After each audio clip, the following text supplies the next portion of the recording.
Hey guys, today I'm gonna make for you a really special meal which is very close to my heart. I loved this dish as a kid and I still do, and I think it's one of the most fun and delicious vegetarian dishes of all time. So today I'll be making for you some puris and some sabji. And sabji just means a vegetable stir fry. In this case, it's a curry with some potatoes and tomato. It's really simple, and puris basically are deep fried whole wheat bread which is puffy and it's fried in some ghee which adds a lot of flavor, and I can't wait to eat this. So let's get started right now. So for this recipe, we're gonna need some ginger and garlic which I've chopped finely. Now you wanna make sure the ginger is twice the amount of garlic. Then we have some fresh tomatoes, and for spices we're gonna have some salt along with some garam masala, kitchen king, some red chili powder.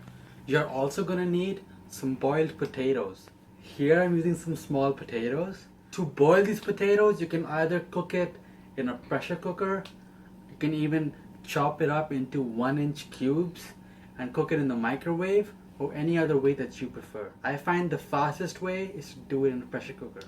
So first let's get started on our tomatoes, and for that I have a pot of water which is boiling, and we're gonna quickly cook these in the boiling water for a few minutes, and then put this in an ice water bath and de-skin these tomatoes. So my water is boiling right now, and now I'm gonna add in my tomatoes. So my tomatoes are in, and now let this cook, and what you wanna wait for is for the skin of the tomatoes to get all wrinkly. That'll give you a sign that the skin is ready to be peeled. So it's been about 4 to 5 minutes, and as you can see, a tomato, the skin is kind of like torn apart, and be careful, but you can see like you can easily sort of peel this apart. So let's now transfer this into a cold water bath, which is going to help them cool down a bit, and then we can proceed and de-skin these tomatoes. And now to de-skin them, just literally peel that skin off and discard of it.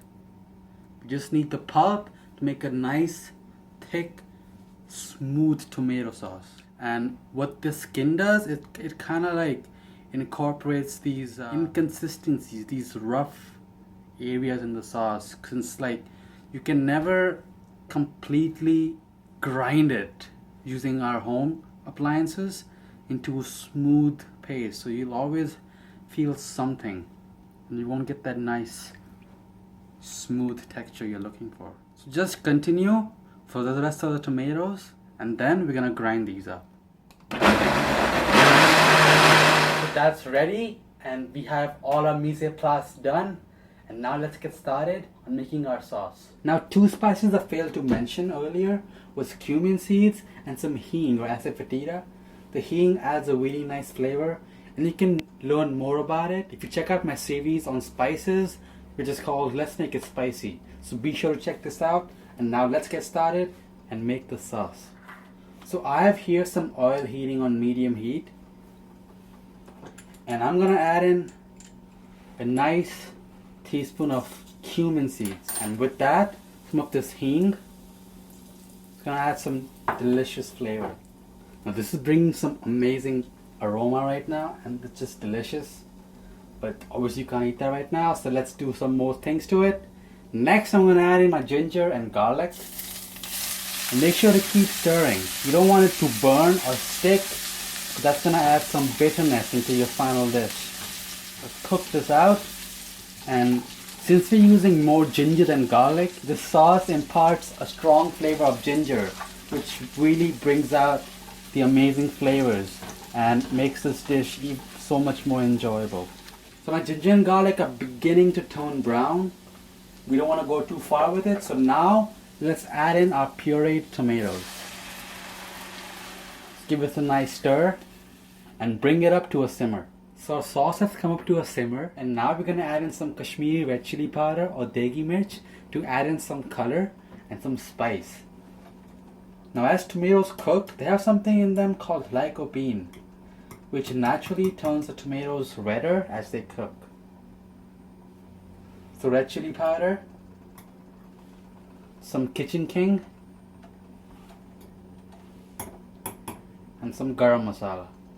We are also going to add in some turmeric. It's going to add in a nice flavor and bring some more color, some more character to our dish. Give it a nice stir. So now you want to cook this until your tomatoes are completely cooked, and what will be indicated for that is when oil starts to release on the corner of the pan.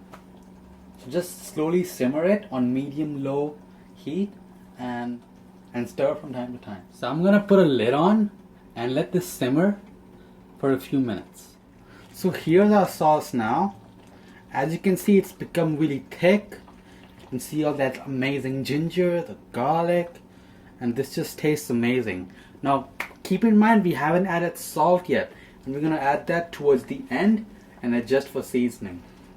Now to finish the sauce, I'm gonna add in our potatoes. So just make some rough cuts to your potato. Want some nice big chunks of potato, and it's really enjoyable to eat it like that. So similarly, cut the other potatoes. So now add in your potatoes into your sauce. Now be gentle. You don't want to break these potatoes. So what you want to do now is simmer your potatoes for 5 to 10 minutes in this sauce, and really make sure that the potato absorbs that amazing flavor which is in the sauce. So after you've added your potatoes in your sauce, add in some hot water preferably, because it's gonna kind of save you some time, because the water won't have to warm up and come to a boil again. So add in some of this water. We want to thin this out a bit to have a nice smooth little thick sauce, and I want to just simmer this for 5 to 10 minutes until the sauce starts to become thick again. And simmering it for this time, it's gonna help all those flavors to get in those potatoes. So now we're gonna start making our puri bread. So for that we're gonna make our dough, and I'm gonna be using atta flour, which is the official flour to make puris. So in here I have 3 cups of atta flour, and I'm gonna use my KitchenAid because it's honestly much easier, and I'm so happy that I don't have to knead by hand anymore.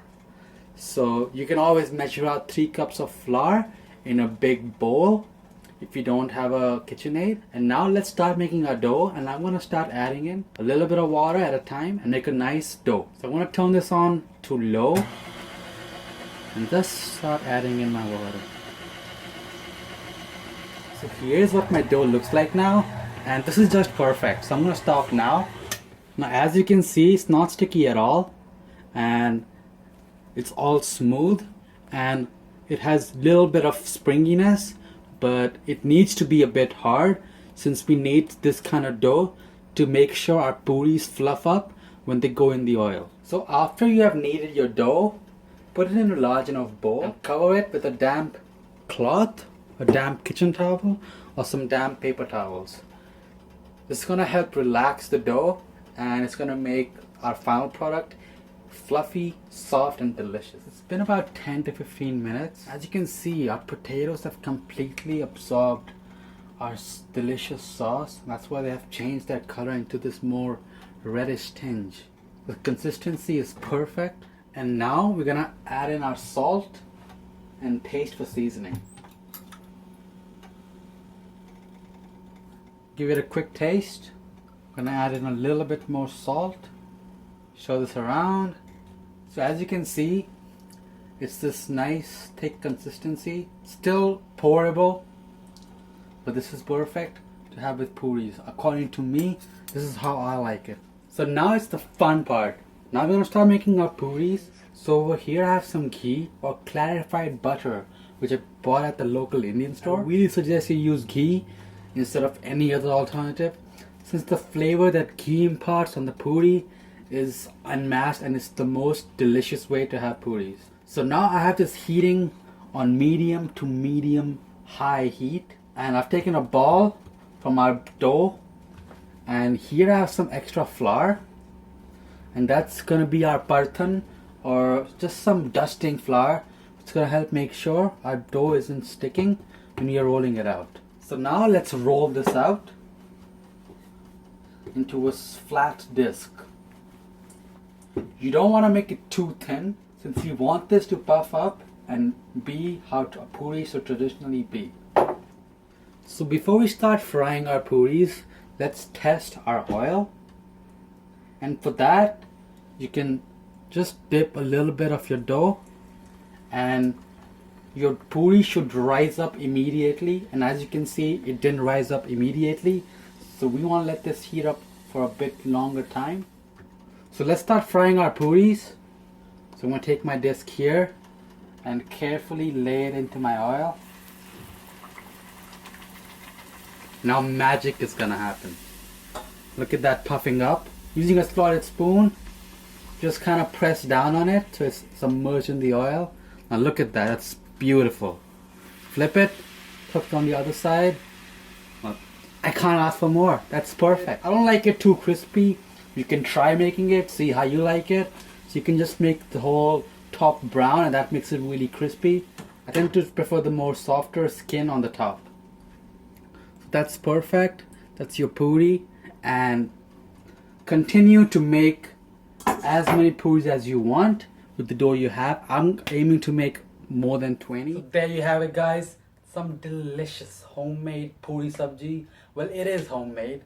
You don't get this at a restaurant, and it makes for an amazing brunch or supper. I tend to love this dish with some plain yogurt. I feel it goes really well. The hot from the curry and the cold from the yogurt is just a deadly combination. So I hope you like this video, guys. Share your views by commenting down below. Leave me a like.